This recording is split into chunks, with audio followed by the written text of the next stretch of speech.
Днес урока ни ще бъде една позната и любима детска песен. Честит рожден ден!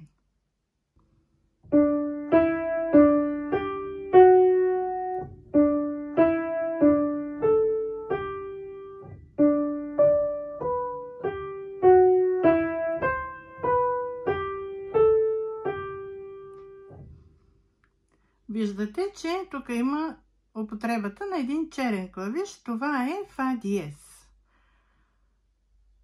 Разбрахте, че диеза се намира на съседния десен клавиш. Фа диез. В случая вместо фа ще свирим фа диез. Нека да видим нотите. Ре, ми, ре, сол, фа диез.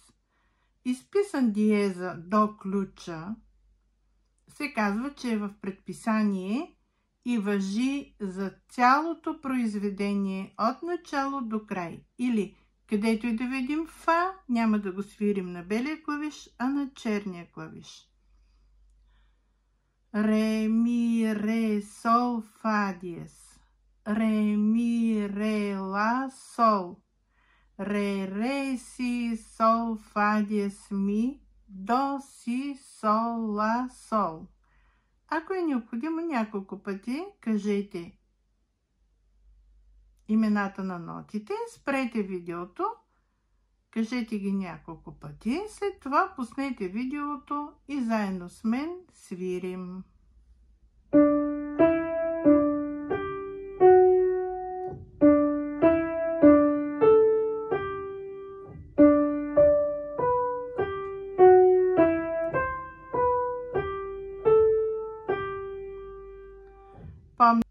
Помните от втория закон за нотите на Ирина Димитрова, че нотите се четат отляво надясно, независимо на кое петолиния са изписани.